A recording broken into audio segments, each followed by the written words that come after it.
What's up, kittens? Welcome back to another Operation Unbothered. Thank you for always choosing to spend your time here with me, exploring this multidimensional experience. It's a journey, it's illuminating, it is a process of recognizing oneself and nourishing the soul while on the journey of awakening from one's spiritual amnesia. Miracle Principle 26. A miracle rearranges the order of perception and places the level in their true perspective. This heals at all levels because all sickness comes from confusing the levels. Today I finished watching the illuminating and thought-provoking and self-reflection inducing YouTube conversation called "Why Can No One Agree on the Truth Anymore?" between Chris Williamson and Eric Weinstein. Eric Weinstein made a statement that immediately sent me into a deep self-reflection and analysis of the current secular mindset and my current level of knowledge from studying and implementing A Course in Miracles in my life as a dope, radiant being of light, a miracle worker, one that is in this world and not of it. At around the 54-minute timestamp, Eric Weinstein asked this question: what happens when somebody is spreading the truth in a way that is unhelpful to a statecraft level narrative? Again, unhelpful to a statecraft level narrative. A narrative that is constructed by specific industries such as big pharma, mass media, and the government, which I liken this phrase, statecraft level narrative, to the secular programming and ego-minded attempts to direct souls away from the unity of brotherhood and rather into low-frequency thinking, behavior, and programming that is corrosive to miracle-minded thinking and being a miracle worker. A narrative that is meant to create disharmony for the purpose of keeping the brotherhood separated, sedated, and secularly minded, to remain insatiable to achieve what the ego deems important rather than surrendering to the divine purpose and high-level frequency of a united brotherhood. This conversation continues on with some keywords that I know I have heard before in mass media and social media, and really had truly not digested the meanings of each word until I looked them up. These words are debunking, misinformation, and disinformation. Debunking: to show that something, such as a belief or theory, is not true. To show the falseness of a story, idea, or statement. Misinformation: false information that is spread regardless of whether there is intent to mislead. Disinformation: false information spread in order to deceive people. Eric Weinstein continues on to describe the state of information sharing today and how, similar to cancel culture, the souls who are sharing information that could be viewed as unhelpful to the statecraft level narrative are susceptible to social, political, mental, and, in my opinion, spiritual warfare due to their obedience to do their part to illuminate the souls that are assigned to them. Around timestamp 55 minutes, it says, you have to prebunk the malinformation, which means destroy the reputation of the person spreading the information that is countering the official disinformation and misinformation. I paused the conversation and did some on-the-spot research to answer my question of what is a pre-bunked malinformer. Here are some additional keywords. Pre-bunked, as defined by Roozenbeek et al. In a 2020 peer-reviewed article, preemptively warning and exposing people to weakened doses of misinformation can help cultivate mental antibodies against fake news. Malinformation is referenced in a 2019 blog post by the OSINT team.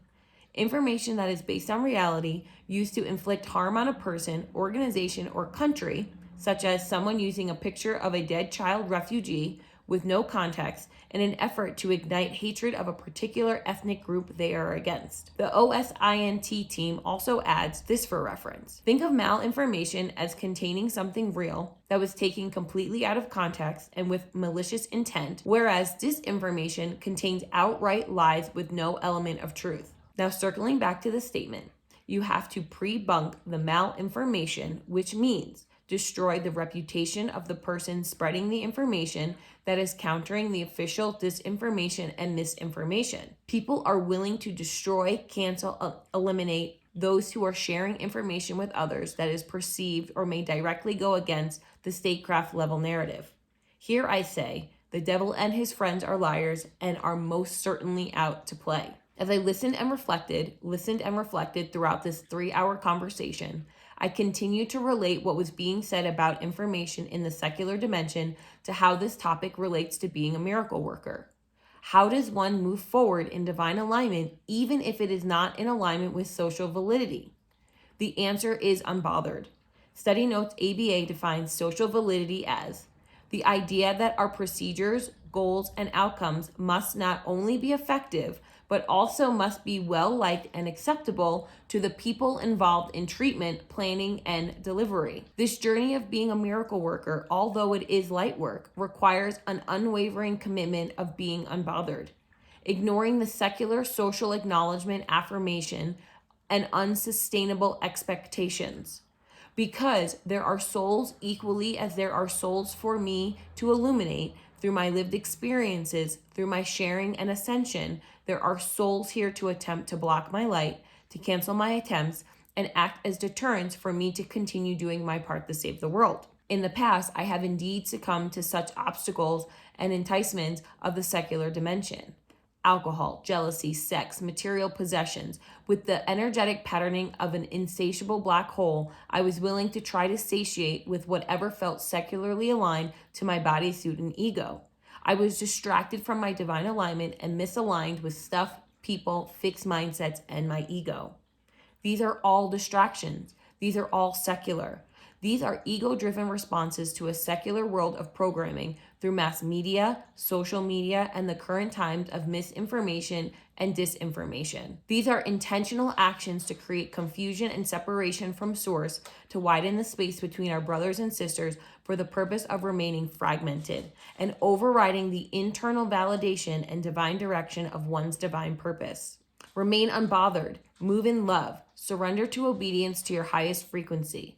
Cancel, rebuke, and cover yourself in prayer and love from demonic forces. In this game of life, the brighter one's illumination becomes due to the divine radiance from within, the more irritating it can become for those choosing to remain secularly aligned and ego-driven. The more friction it can generate in the energetic exchanges with others. The more obvious it becomes that indeed the sharing of knowledge is not of this dimension, rather a direct download from the multidimensional source of knowing. Learn to use your spiritual eyes, your intuition, and your spiritual resources in source, your ancestors, and the other miracle workers doing their part to save the world and illuminating through the sharing of information and being pollinators. A Course in Miracles says, "You share my inability to tolerate lack of love in yourself and in everyone else, and must join the great crusade to correct it." The slogan for this crusade is listen, learn, and do. This means listen to my voice, be in obedience. Learn to undo the error, become a miracle worker, and have a miracle-minded mindset. Do something to correct it. Share your lived experiences with others. With that, everyone, I wish you a grand rising, a grand afternoon, a grand evening, wherever you are in the world. Blessings and abundance, love and light, and I continue to cover you all with prayer and love and divine guidance. And I will see you tomorrow. Bye.